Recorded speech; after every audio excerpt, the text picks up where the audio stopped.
Maintenant qu'on a bien exploité toutes les informations, dès qu'on a bien compris l'énoncé, on peut s'attaquer aux questions, mais surtout pas avant. Que ce soit des suites ou des fonctions ou des probas ou ce que vous voulez, il faut bien lire jusqu'à bien comprendre chaque mot de l'énoncé.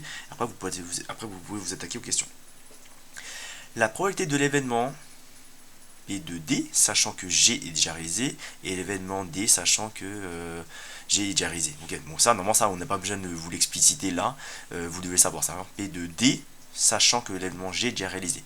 Donc là, bah, du coup, soit vous lisez avec votre arbre, je vais mettre ici pour que vous voyez bien, donc c'est ça qu'on cherche, P de D, sachant G, et bien, sachant que G est déjà réalisé, quelle est la probabilité de l'événement D? Quelle est la probabilité que D se réalise, sachant que l'événement G est déjà réalisé? Eh bien, c'est juste 0,01. Soit vous utilisez le tableau, soit vous utilisez soit vous utilisez l'arbre, soit vous utilisez le tableau. Et là, pour avoir celui-là, ben, pareil, on va révéler d'abord que les G, on cache ça, et on regarde la probabilité de l'événement D, sachant que G. Donc, sachant que G, eh ben, on fait ça, 0,002 divisé par 0,2. Et on tombe sur, bien sûr, le même résultat, la réponse B. Réponse B, première réponse à la question 1. Ensuite, donc celui-là, pareil. P de G bar inter D, celui-là, vous ne pouvez pas le lire dans votre arbre. Donc là, si vous voulez utiliser l'arbre, en fait, là, il faudrait faire quoi? Il faudrait faire celui-là multiplié par enfin P de D, mais c'est un petit peu plus compliqué. Nous on l'a fait en fait, on a fait ici, donc je l'ai fait ici tout à l'heure, je crois. Non, ouais, on l'a fait ici, là. Ce calcul-là, vous êtes obligé de le faire. Et en fait, il fallait passer par l'événement D. Donc la probabilité de l'événement D, donc la probabilité qu'elle soit défectueuse, et bien, était de 8,2%. C'était la troisième information. Et à partir de là, il fallait l'exploiter. Et il y avait ces calculs-là qui découlaient. Donc là, je reviens dessus. Donc si une machine est défectueuse, et bien c'est-à-dire que on prend la probabilité que ce soit sous garantie et défectueuse, et on ajoute avec la probabilité qu'elle ne soit pas sous garantie et qu'elle soit défectueuse quand même. Donc là, la somme des deux, ça fait ça. Et ensuite, du coup, lui, on peut le calculer. Là, pareil, ça demandait des calculs au préalable. Enfin, celui-là, c'est donné dans l'énoncé, pardon. Celui-là, après, vous allez devoir résoudre l'équation. Et du coup, celui-là, c'est ce qu'on demandait dans la question 2, qui est ici. Lui, ok, on peut l'avoir. Et on peut l'avoir avec une petite résolution d'équation. On tombe sur ça. Donc 0,08. Si vous utilisez le tableau, ce que je préconise à 100%, sauf si bien sûr on vous demande de remplir, vous devez remplir, mais vous pouvez très bien prendre ça, avoir un tableau sous la main, sur votre brouillon, c'est pas interdit, vous avez le droit, c'est beaucoup plus simple à lire. La probabilité de l'événement G bar inter D, c'est la case qui se lit là, tout simplement. Voilà, il n'y a rien de très compliqué, je lis les deux, je veux absolument les deux conditions réunies, c'est ça, juste ça, voilà, juste à lire et c'est tout, voilà, fin de l'explication. La question 3, la machine est défectueuse, attention là, à bien lire, à bien comprendre ce qu'on vous demande, la machine est défectueuse, point, ici, c'est une probabilité conditionnelle. C'est-à-dire qu'on sait qu'à l'avance que la machine est défectueuse, donc parmi les machines défectueuses, ou sachant que la machine est défectueuse, quelle est la probabilité qu'elle soit sous garantie? On vous demande ça, ok? Après on vous demande un arrondi parce que ça tombera pas pile poil, mais là il faut bien comprendre que c'est une probabilité conditionnelle. La condition est là. Ok, donc c'est que là on vous demande clairement P de G, la probabilité qu'elle soit sous garantie, sachant qu'elle est défectueuse. Ça, on vous demande la probabilité de ça, sachant que ça. Donc ça. Voilà ce qu'il faudra écrire. Donc ça, vous pouvez encore une fois... Là, bien sûr, vous ne pouvez pas le lire dans votre arbre. Parce que là, je vous ai dit déjà que l'arbre, lui, on peut... là, il se lit de gauche à droite. Et c'est-à-dire que l'événement G se réalise avant le D, ou D bar. Donc celui-là, vous ne pouvez pas le lire dans votre arbre.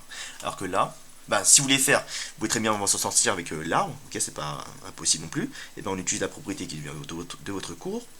Ça, ok, on divise toujours par la lettre qui est là. Ça vient du cours. P de D inter G, on l'avait déjà calculé, il était ici. c'était celui-là, ça c'est donné dans l'énoncé, pardon, donc 0,002, et P de D, c'était donné dans l'énoncé, je crois que c'était 0,0, donc c'était la troisième information.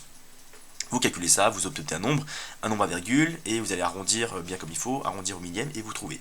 Si vous voulez utiliser votre tableau, donc pareil, P de D, on va cacher tout le reste, parce que du coup, ben, forcément, nous on cherche que les D, donc parmi les D, donc parmi ça, ça et ça, et bien quelle est la probabilité de l'événement G? On fait ça, divisé par ça. C'est le même calcul, hein, sauf que là c'est un peu plus visuel, c'est un peu plus rapide. Donc là en fait on a un petit peu comme un, presque comme un anti-sèche où vous avez toutes les réponses. C'est un peu plus simple. Surtout il se remplit beaucoup plus facilement. Donc là, pareil, vous faites ça, vous tapez la calculatrice et vous allez tomber sur la réponse, je crois que c'est la réponse B. La réponse, à la limite, en fait, on s'en fiche. Moi, ce qui m'apporte, c'est que vous sachiez la méthode. Je vous explique la méthode, après, ben, forcément, le jour J, ben, ça sera d'autres chiffres. C'est pas le chiffre qui nous intéresse, c'est la méthode. La méthode, elle nous permet de résoudre 1000 exercices différents. Ok, là, c'est question 1 de 3. On va passer à la question 4. Question 4, la voici.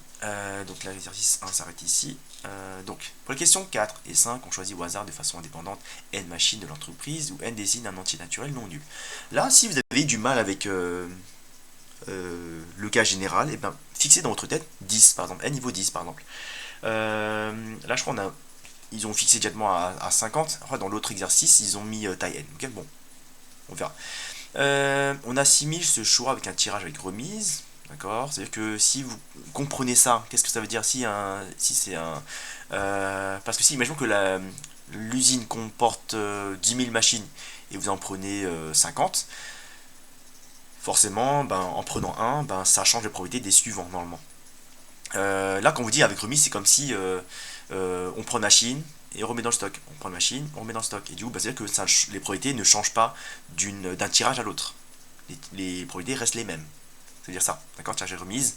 C'est comme quand je vous dis, j'ai 5 cartes, dont une rouge, les autres sont blanches, donc 4 blanches et une rouge, et ben si je tire là, avant de tirer, ben, j'ai une chance sur 5 d'avoir la carte rouge, au premier tirage. Si je la remets pas, ben forcément ça change les probabilités. Que je tienne une carte rouge ou une carte blanche, et ben ça change les probabilités au second tirage. Mais dès que je remets, et ben les probabilités restent les mêmes. Et là, donc là, comme on dit, on assimile, donc on va supposer que c'est comme si c'était avec remise, et bien les probabilités ne changent pas d'un tirage à l'autre. X, on désigne par X la variable aléatoire qui associe à chaque lot de n machines, donc là n on va dire que sur 10 machines, et bien X c'est le nombre de machines défectueuses dans ce lot. D'accord. Là il faut lire, relire pour que vous compreniez bien que, en gros là, on vous dit que on va faire plusieurs tirages. Mais comment dire, les tirages seront les mêmes, c'est ça qui est marqué avec remise, et X c'est le compteur de machines défectueuses.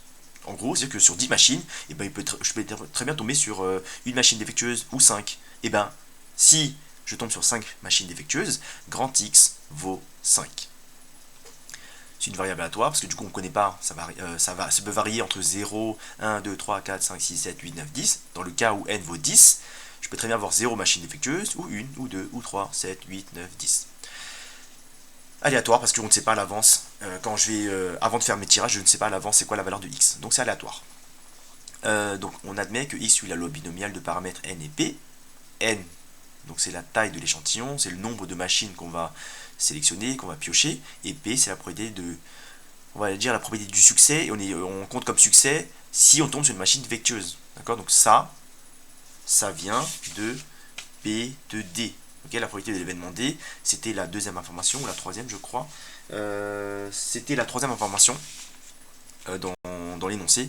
Et ben P de D, il valait 8,2%. Donc ça, ils ont repris exactement le même P, donc voilà, pour pas vous déstabiliser, vous avez le même P. Ok, donc là on a bien une loi binomiale où les paramètres n et p, et là on vous dit que n il vaut 50. Donc là vous avez les deux paramètres de la loi binomiale. La valeur de la probabilité de ça, arrondi au millième, et de là il faudra calculer d'abord ça. Alors, on y vient.